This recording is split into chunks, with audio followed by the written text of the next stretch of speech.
monstres, Sully est un monstre très sympathique qui travaille comme terreur d'élite.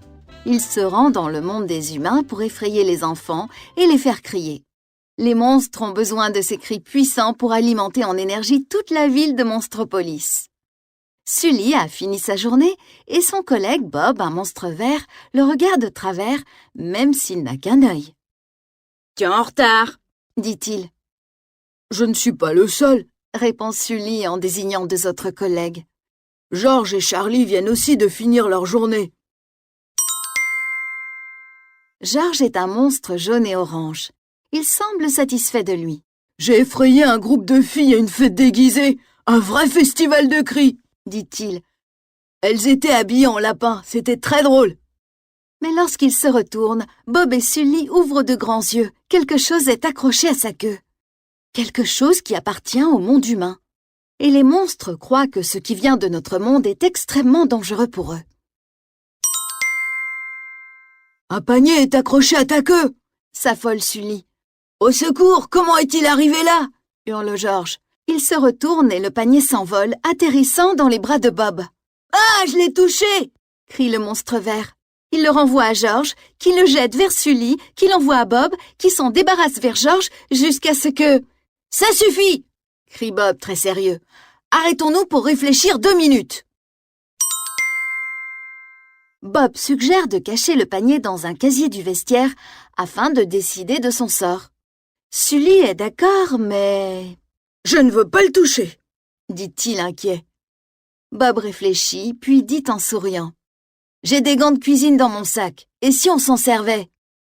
Des gants, mais bien sûr. Sully les enfile et saisit le panier. Lorsque les 3 amis pénètrent dans le vestiaire, ils s'aperçoivent que Charlie n'en est pas encore parti. Si quelqu'un découvre ce qui s'est passé, ils vont avoir des ennuis.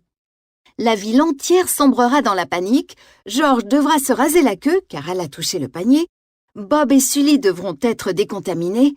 Alors Bob invente une excuse. « Que fais-tu encore ici ?» demande-t-il à Charlie. « Tout le monde t'attend à la cafétéria. Tu vas sûrement recevoir une récompense pour tes efforts aujourd'hui. » « Une récompense ?» s'exclame Charlie. « Alors je file. »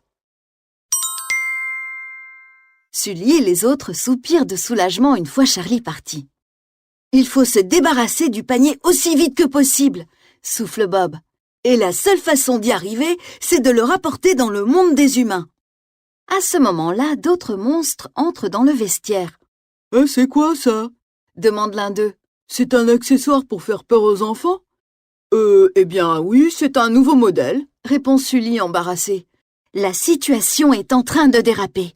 Tout le monde a vu le panier. Sully ne sait pas quoi ajouter. Ça n'a rien de particulier, vraiment, bafouille-t-il. Je ne sais même pas s'il marche. Heureusement, George sait comment se sortir de cette mauvaise passe.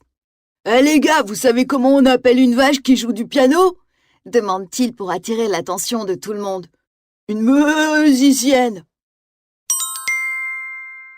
George a réussi son coup. Sully en profite pour sortir en douce afin de rapporter le panier. Pour cela, il doit ouvrir toutes les portes que George a utilisées aujourd'hui pour entrer dans le monde des humains. Heureusement, il a un indice. George a affirmé que le panier venait d'une fête où tout le monde était déguisé en lapin. La première porte s'ouvre sur une chambre où 2 enfants sautent sur leur lit. Pas de lapin ici, il doit essayer ailleurs. Après avoir ouvert une deuxième porte, Sully entre dans la chambre d'un enfant qui campe.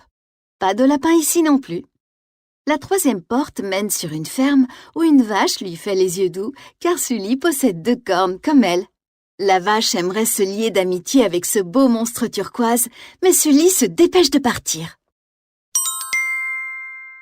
Finalement, Sully entre dans une chambre pleine de petites filles endormies. Elles portent des oreilles de lapin et ont toutes posé leur panier rempli d'œufs de Pâques à côté d'elles. Toutes sauf une. « Tu es le lapin de Pâques ?» demande-t-elle. Elle regarde Sully en pleurant. Le monstre comprend. Elle est triste car elle est la seule sans panier puisque George l'a emporté sans le vouloir. Voilà pourquoi elle espère que Sully est celui qui va le lui rapporter.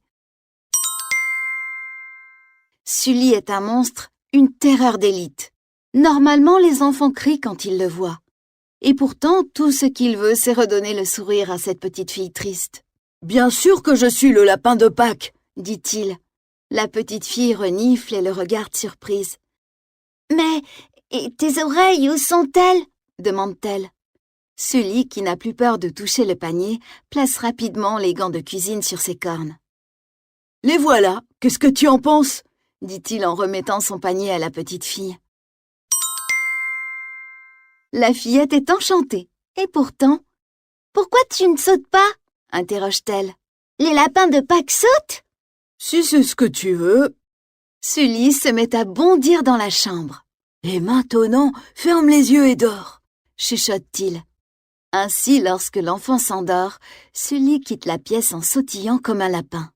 Son grand cœur aussi fait des bonds car il est très ému et, pour la première fois, il se sent monstrueusement attendri.